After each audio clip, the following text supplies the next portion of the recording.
Bonjour à tous et bienvenue sur Schoolcast, votre podcast dédié aux questions d'éducation, de formation, de recherche, d'innovation et même d'insertion professionnelle.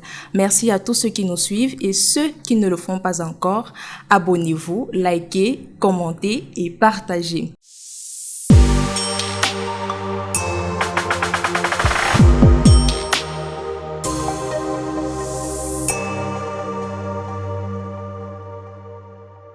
Aujourd'hui, nous allons parler du métier de conseiller d'orientation. Nous allons parler du métier de conseiller d'orientation en général, de la façon dont il exerce au sein d'un établissement et de son importance. Et pour nous aider à mieux comprendre ce sujet ou alors ce métier, nous allons recevoir pour ce podcast Monsieur Nam Mbolo. J'espère que je le prononce bien. Conseiller d'orientation dans un établissement de la place. Monsieur, bonjour. Bonjour, madame. Avec vous, nous allons discuter et explorer votre métier en général et votre propre expérience en particulier. Oui. Surtout, ne nous cachez rien et n'oubliez rien. On va s'y atteler. De ce pas, je vais vous poser la première question qui est « Qu'est-ce qu'un conseiller d'orientation ?» Un conseiller d'orientation, en fait, c'est un spécialiste en orientation conseil, un travailleur social qui, n'est-ce pas, est doté de plusieurs compétences, parmi lesquelles les activités de formation que vous connaissez en tant qu'élève lorsque vous étiez, qui se déroulent dans les salles de classe, les services adaptés, c'est-à-dire on administre les tests psychotechniques aux élèves, par exemple le choix d'une série. Et puis, nous avons en troisième les activités administratives et de recherche. Dans ces activités, le conseil d'orientation participe aux réunions, élabore les rapports, les conseils de classe de fin d'année, et j'en passe. Alors, comment le devient-on? Comment on devient conseiller d'orientation? Est-ce qu'on passe par des études, une formation, et après, il y a des affectations? Comment on le devient? Pour être conseiller d'orientation, il faut au préalable avoir une licence. Il faut d'abord avoir une licence. Et maintenant, dans cette licence, il faut postuler à l'école normale. Licence dans n'importe quel domaine? Oui, dans n'importe quel domaine. Donc, présenter dans son concours à l'école normale, soit N7 ou alors ENS, où il passera 2 années. La première année, elle est théorique et la deuxième année, pratique. Et à la fin de la formation, il rédige un mémoire qu'il va soutenir. Après 2 ans. Après 2 ans. Et après, il y a une affectation et ou bien...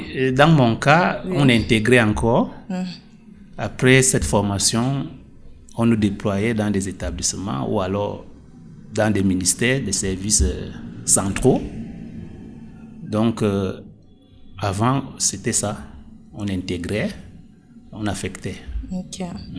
Et il y a une question qui m'intrigue. La plupart des conseillers d'orientation qu'on a l'habitude de voir, ce sont des dames, même dans nos établissements et autres. Oui. Pourquoi toujours les dames? Est-ce que c'est ce métier lié au genre ou bien... Non, en fait, c'est un métier qui n'a rien à voir avec l'approche genre. C'est juste par pure coïncidence que les dames se retrouvent là. Sinon, c'est ouvert à tout le monde. C'est-à-dire, lorsque tu as ta licence, tu peux postuler. Peu importe le sexe. Ça n'a rien à voir avec l'approche genre. En tant que conseiller d'orientation, comment vous vous déployez au sein d'un établissement au quotidien? Au sein de l'établissement, dans mon quotidien, ça, j'avoue qu'en début d'année, nous partons d'un plan d'action. À travers ce plan d'action, nous menons nos activités. Ces activités sont généralement, comme je l'ai dit, d'ordre psycho-pédagogique. C'est-à-dire, dans les classes, nous passons des sessions de formation qui elles-mêmes sont issues d'un programme arrêté par la hiérarchie. Et à un moment donné de l'année scolaire, nous organisons les tests psychotechniques dans les paliers d'orientation tels que la 3e et bien évidemment la seconde C, sans oublier les terminales. Donc voilà à peu près comment nous organisons le boulot. Au niveau des services adaptés également, nous organisons les causeries éducatives, les visites d'entreprise. C'est-à-dire, je peux opter prendre les terminales C pour explorer par exemple les brasseries. Ça peut stimuler, ça peut donner de l'émulation à l'élève et plus tard en faire un métier dans le domaine. Au tout début, vous avez parlé de plan d'action. Sur quelle base on établit le plan d'action? Sur quelle base vous établissez le plan d'action? Est-ce que c'est en fonction de ce que vous avez appris à l'école ou bien c'est en fonction de tout à l'heure, vous avez parlé du programme de la hiérarchie ou bien c'est en fonction de la hiérarchie? Le plan d'action, il est local, ça dépend du contexte. Sinon, on part d'un fait général, c'est-à-dire le programme, il obéit à un canon bien précis. C'est-à-dire, tu vas dans tel ou tel établissement, tu verras qu'il y a les activités qui se mènent sont similaires. Mais il faut de la touche personnelle et puis du contexte intervient aussi. Et à partir de quelle classe un enfant peut bénéficier d'un conseiller d'orientation? Toutes les classes, de la 6e en terminale. Il n'y a pas un élève à part entière ou alors un élève à qui on peut uniquement conseiller ou orienter. C'est toutes les classes. Mais pourquoi commencer depuis la 6e? Commencer depuis la 6e, il faut déjà amener l'enfant à savoir qu'au bout du premier cycle, il pourra se faire orienter, c'est-à-dire on va lui administrer les tests, il passera du général au particulier, c'est-à-dire du tronc commun qu'est la 3e pour la spécialisation en seconde C ou A, ça dépend de ce qu'on a dans cet établissement. Mais si on commence en 6e, pourquoi ne pas également mettre en conseil d'orientation dans une école primaire? Commencer au cours moyen 2, peut-être cours moyen 1 aussi. Alors là, ça pose un problème de formation. Formation venant de l'enfant, l'élève. Non, formation venant de l'État en fait. De l'État. C'est-à-dire, pour le moment au Cameroun, on forme les conseillers d'orientation détenteurs d'une licence. Maintenant, avec le bac, c'est prévu, mais ce n'est pas encore opérationnel. Avec le bac, ceux-là sont, si jamais on les formera un jour, ils pourront aller à l'école primaire. Est-ce qu'il vous est déjà arrivé d'accompagner des enfants dont leurs aspirations sont différentes de celles des parents? Oui. Et dans d'autres cas où les aspirations des enfants et celles des parents ne concordent pas avec votre diagnostic à vous. Dans ce cas, comment gérez-vous cela? Dans ce cas, on ne peut pas, vous savez, le conseil d'orientation n'a pas obligation d'imposer. Il propose juste des solutions. Vous voyez? C'est aux parents et à l'apprenant d'opérer le meilleur choix. C'est-à-dire, il propose beaucoup de perspectives au niveau académique et même professionnel. Maintenant, c'est aux parents. Et ce qu'on a observé, les parents tendent à imposer leur choix, puisque c'est eux qui sont pourvoyeurs de fonds. Oui. Vous voyez? Oui. C'est un peu ça. C'est d'ailleurs le problème que nous vivons, dont souffre notre métier, l'un des problèmes. Mais avant de laisser le choix total aux parents, il y a vous persistez à faire comprendre aux parents que... Oui, nous organisons des entretiens d'aide, non seulement avec leurs enfants, mais aussi avec les parents eux-mêmes, pour leur montrer le bien fondé de ce qu'on fait, pour leur dire ce qu'il y a lieu d'opérer comme choix, et puis mesurer du moins le rendement plus tard, ou alors, je sais pas. Ok. Et dites-nous comment se passe le processus d'orientation pour le choix d'une série. Parce qu'on on a tendance à voir l'enfant qui est fort en maths, il part en C, l'enfant qui est fort en français, il part en A, et d'autres cas, l'enfant qui est fort en informatique, il part en TI. Je vais poser la question, et si l'enfant est fort dans toutes ces matières, comment ça se passe? Donc, quel est le processus d'orientation pour le choix de la série? Oui, le processus d'orientation part de la troisième. C'est-à-dire, on organise les tests psychotechniques. Donc pour le cas de la troisième dont je parle, nous avons 5 tests. C'est-à-dire 2 qui se rapportent aux lettres, 2 qui se rapportent aux sciences et un test qui se rapporte à l'enseignement technique, donc la MECA. Ce qui fait que lorsque nous voulons orienter les enfants, nous partons de là. Et pour dégager, n'est-ce pas, son profil psychologique. C'est à l'aide de ce profil psychologique que nous pouvons donner le pronostic, en tenant compte également des notes. Lorsque vous avez évoqué, lorsqu'un élève est polyvalent, c'est-à-dire il peut faire les lettres comme les sciences, le choix lui revient entièrement, en tenant compte de son projet professionnel. Vous voyez? Et s'il n'a pas de projet professionnel? Dans ce cas, il y a des tests également qu'on administre, tels que l'inventaire d'intérêt professionnel, pour voir quel métier sied avec sa personnalité. Je vais revenir sur... Tout à l'heure, vous avez dit, on vous accompagnez l'enfant dès la troisième. Je voudrais savoir... Orienter l'enfant dès la troisième. Ça veut dire que vous suivez l'enfant dès la troisième. Et si pendant ce temps, peut-être vous suivez un enfant en troisième, et pendant ce temps, vous affectez ailleurs, comment ça se passe? Nous sommes... un autre conseiller d'orientation va venir... Voilà, c'est pour cette raison que on dit que nous sommes des administrateurs et l'administration est continue. Là où je me suis arrêté, celui qui va arriver après moi prend la main. Il va savoir, c'est écrit. Il y a un dossier. Okay. Il y a on appelle ça comment? La banque de données. Oui. On a une banque de données, il va s'empirer et puis il verra ce qu'il y a lieu de faire en tant que professionnel. D'accord.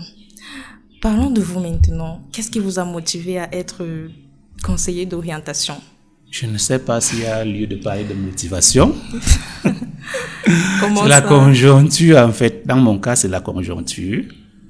J'avais fini mes études en fac. Bon, je me suis arrêté en 4e année, donc sciences de gestion. Donc, ayant déjà ma licence, on a fouillé. C'est qu'au niveau de l'éducation que mon dévolu s'est posé. C'est déposé, en fait. Donc, au départ, il n'y avait pas de passion, au départ, de pensée. Bon, j'avoue que, ou alors il y a lieu de retenir que il y a deux vocations, deux types de vocations. Là, il y a une vocation qui est innée et il y a une vocation qu'on peut acquérir. Dans mon cas, je pourrais parler, comme d'ailleurs pour beaucoup d'entre nous, de la vocation acquise. Vous voyez? Oui. C'est un peu ça. Et au fur et à mesure, vous avez développé la passion. Voilà. Et depuis combien de temps vous êtes dans le métier? Dans le métier, ça fait 13 ans aujourd'hui. Donc, depuis 2012. Ok. 13 ans plus tard. 13 ans plus tard, je suis toujours conseiller d'orientation sur le terrain. Ok. 13 ans plus tard également, il y a des regrets, des difficultés? On peut parler de regrets lorsque on est victime de stigmatisation. Généralement, nos collègues enseignants, ne connaissant pas le rôle du CO, disent qu'on ne fait rien. Même l'administration. Qu'on gagne l'argent de l'État inutilement. Donc, à partir de cet élément, je pourrais parler de regrets. Des difficultés. Comme difficulté, bon, ça s'entremêle, hein. Oui. Comme difficulté. Partons sur la base des difficultés dans le sens les conditions de vie, le déploiement sur le terrain. Est-ce qu'il y a des élèves ou des enfants qui repoussent carrément l'orientation et tout? Comment vous vous sentez dans ces moments-là? Cela va sans dire. Il y a des élèves, ça va toujours exister. Il y en a qui sont hostiles à l'orientation, puisque n'ayant pas une note sommative, une évaluation sommative, autant pour moi, du coup, ça ne leur sert à rien.